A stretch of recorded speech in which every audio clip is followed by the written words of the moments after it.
बस में जो है पाई से चिंग माई के लिए। पाई में सिर्फ 2 दिन ही था। अगर यहाँ जल्दी आया था तो फिर यहाँ पर 3-4 दिन रहता मैं, बहुत ज़्यादा रहना चाहता बल्कि। अभी अगली बार जब भी आऊँगा थाईलैंड तो सिर्फ पाई ज़रूर आऊँगा।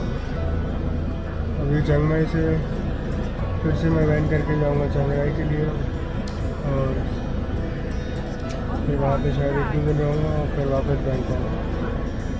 22 को रात तक बैंकॉक पहुँचना है मुझे। मेरे ख्याल से मैं दोपहर को पहुँच जाऊँगा। हो सका तो ट्रेन ही लूँगा यहाँ से सीधा चिंग माई से बैंकॉक।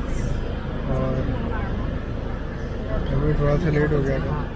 थोड़ा सा लेट इसलिए हो गया था क्योंकि मैं अपने जो इजराइल के मुझे दोस्त मिले थे उनके साथ बैठा था। वो लोग भी आने वाले होंगे, उनको 11:15 की बस है, शायद आगे वाली उनकी होगी। तो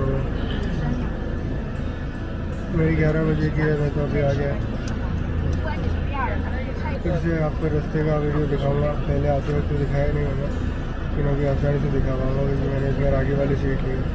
पहले मुझे पीछे वाली सीट ली तो एक साइड के व्यू से लेता है। अभी मैं आ गया हूँ चिंग माई में।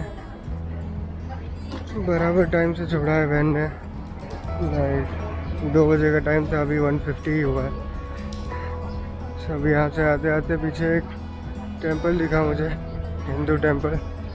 सभी वहाँ पर जा रहा हूँ, वो दिखा देता हूँ आप लोगों को। उसके बाद मैं चिंग राई का टिकट लूँगा और मेरे ख्याल से 3 बजे का वैन मिल जानी चाहिए। 3 बजे की वैन मिल गई तो मैं 3 बजे बैठ जाऊँगा, फिर वहाँ से शाम तक 6-7 बजे तक पहुँच जाएंगे। चिंग राई यहाँ से थोड़ा दूर है। चिंग राई है लाओस के बॉर्डर के पास। अभी मैं पाई गया था तो पाई से आप आगे जाओगे तो म्यांमार का बॉर्डर आ जाएगा। ये है वो टेंपल।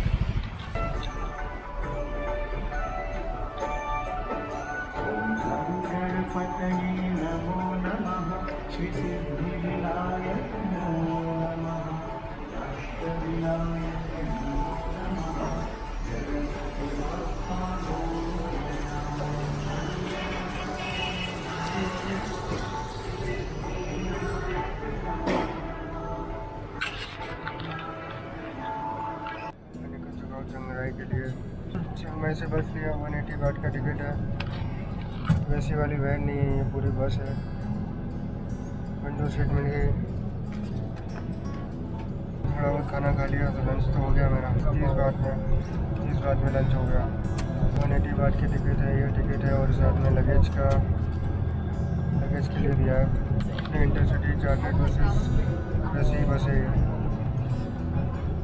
काफ़ी कम्फर्टेबल है मेरे ख्याल से। जर्नी होनी चाहिए 3 घंटे 3.5 घंटे की। 4 घंटे की जर्नी है। मुझे हॉस्टल भी बुक करना है वहाँ पे।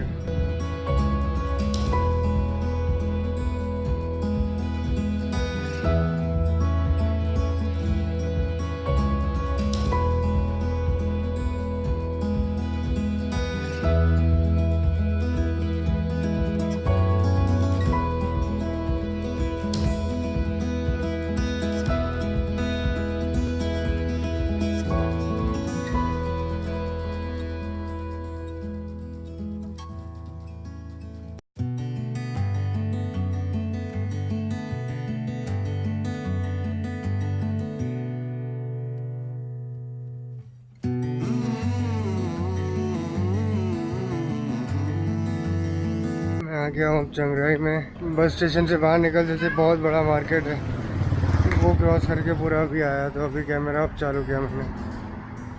हाँ, चलना काफ़ी पड़ता है। अभी मेरा हॉस्टल आधा किलोमीटर और बचा है। यहाँ पर मौसम ठंडा हो तो अच्छा है यार, अभी तो काफ़ी ज़्यादा गर्मी हो रही है। ठीक है, तो बस में एसी था इसलिए अभी निकलते से गर्मी हो रही। और बस काफ़ी अच्छी थी, कंफर्टेबल थी। एसी के जो वेंट रहता है, क्या बोलते हैं उसको, वो काम नहीं कर रहा था मेरे इसमें। बाकी बस पूरी काफ़ी ठंडी हो गई थी। बीच बीच में भी रुकती हुई आती है, बीच बीच में 2-3 और सिटीज़ में टाउन्स में रुकती है बस। जिनको उतरना है वो उतर जाते हैं। और मेरे ख्याल से चढ़ते भी हैं, जो इनका एक स्टॉप है वहाँ से भी लोग चढ़ते हैं। बस पूरी फुल नहीं थी, पीछे की सीट्स पूरी खाली थी, तो जिसको वही सोना था वो आराम से पीछे पसर के सो गया था। सामने काफ़ी बड़ा पेड़ है, इधर एक होटल है पीछे, मुझे यहाँ पे टर्न करना है।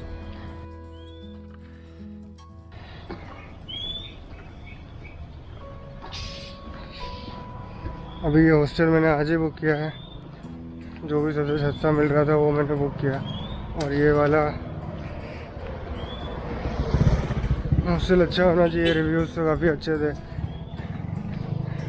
हॉस्टल का नाम भी कुछ है, फील लाइक होम ऐसा कुछ तो नाम है।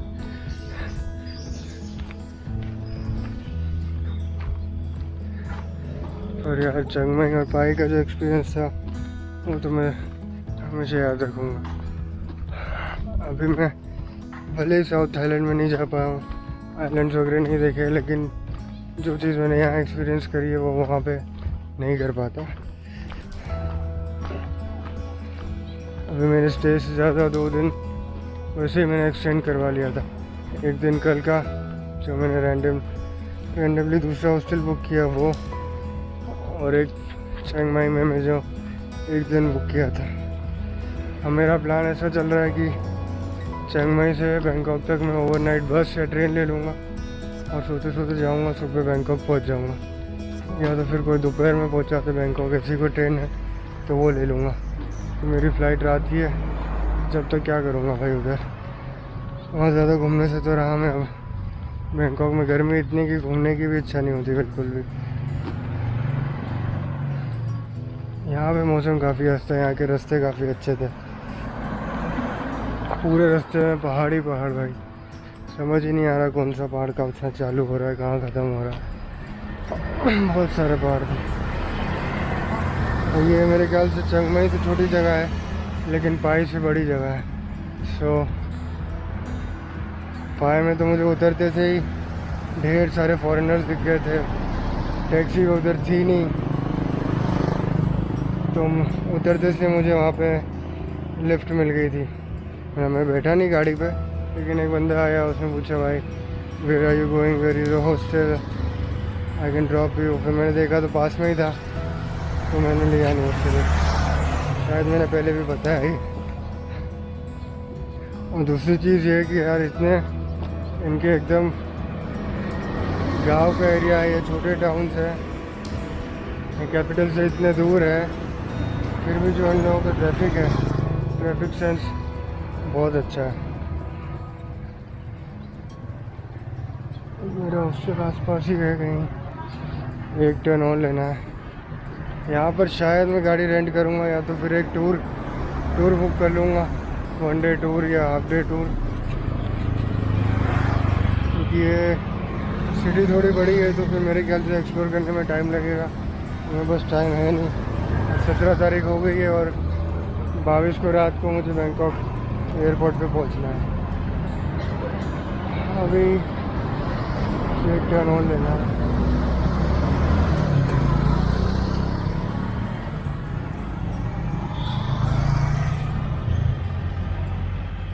मैं आ गया अपने हॉस्टल में और मेरे अलावा यहाँ पे कोई भी नहीं है। सो आज भी मेरी ही बुकिंग थी, आज भी और कोई नहीं आ रहा है, सिर्फ मैं ही हूँ। जो भी बेड चूज़ करना है वो चूज़ कर सकता हूँ। पीछे बेड्स हैं, डॉर्म है, बिल्कुल घर जैसा ही माहौल है। बाहर भी आया तो उनकी मॉम और छोटा बेटा बैठा हुआ था। सो ये मेरा बेड है।